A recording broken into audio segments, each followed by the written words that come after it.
Everyone, நான் புவனேஷோட smart மணி concept training வந்து attend பண்ணியிருந்தேன், மென்டர்ஷிப் ப்ரோக்ராம். நிஜமாக ரொம்ப நல்லா இருந்துச்சு. எனக்கு அந்த மெயினாக வந்து நான் இதுக்கு முன்னாடி ஒரு மெத்தட் ஃபாலோ பண்ணிருந்தேன், அதில் என்னால் கன்சிஸ்டண்ட்டாக ப்ராஃபிட் பண்ண முடியல. ஆனால் இவரோட இந்த ஸ்மார்ட் மணி கான்செப்டை நான் வந்து இப்போ ஃபாலோ பண்ணி ஆல்மோஸ்ட் ஒரு 1 வீக்காக ஃபாலோ பண்ணிருக்கேன். நல்ல ப்ராஃபிட் வந்து எனக்கு அட்லீஸ்ட் ஒரு கன்சிஸ்டண்ட்டாக என்னால் பண்ண முடியுது. அதோட பிக்கஸ்ட் என்னென்னா, ஈவன் ப்ராஃபிட்டை விட மோஸ்ட் இம்பார்ட்டன்ட் என்னென்னா, அவர் எனக்கு கொடுத்த ஒரு மெயின் இம்பார்ட்டன்ட் நாலேஜ், அதாவது லாஸ் அவாய்டன்ஸ் வந்து மோர் இம்பார்ட்டண்ட். நம்ம கேபிட்டலில் ப்ரிசர்வ் பண்ணுறது வந்து more important than actually going after more மணி.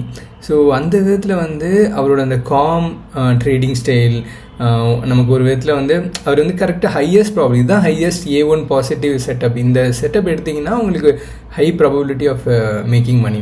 இல்லாட்டினா நீங்கள் வந்து பெட்டர், நீங்கள் வந்து எடுக்காமல் இருக்கிறதே அதை விட நல்லது. அதர் தென் அதை வந்து ஒரு, அதாவது ட்ரேடிங் வந்து ட்ரேடிங்காக இருக்கணும், கேம்பிளிங்காக மாறிடக்கூடாது. அதுக்கு அந்த A1 செட்டப்பை நோக்கி தான் நம்ம வந்து போகணும். ஸோ அதை வந்து அவர்கிட்ட வந்து நல்லா கற்றுக்கிட்டேன். அது வந்து எனக்கு ரொம்ப இம்பார்ட்டண்டான லேர்னிங்காக இருந்தது. அதோட எனக்கு வந்து அவர் கடைசி கிளாஸில் வந்து அவர் கொடுத்த ஒரு கான்ஃபிடென்ஸ், அதாவது நீங்கள் வந்து ட்ரேட் பண்ணுங்கள், எப்போயாவது உங்களுக்கு வந்து ஒரு ஏதோ ஒரு 10% ஆஃப் உங்களுக்கு ஓவரால் கேபிட்டல் வந்து லாஸ் ஆகிடுச்சுன்னா உடனே என்கிட்ட வந்துடுங்க, நம்ம உட்காந்து உங்கள் ட்ரேடெல்லாம் அனலைஸ் பண்ணி அப்புறம் வந்து பார்க்கலாம் எங்கே நீங்கள் மிஸ்டேக் பண்ணுறீங்க அப்படின்னு சொல்லிட்டு அந்த ஒரு கான்ஃபிடன்ஸ், அதாவது ஒரு மென்டர் இருக்காங்க, we can always like go back to them to discuss our problems. அந்த இது வந்து எனக்கு ஒரு கான்ஃபிடன்ஸ் வந்து கொடுத்துச்சு. தேங்க்ஸ்.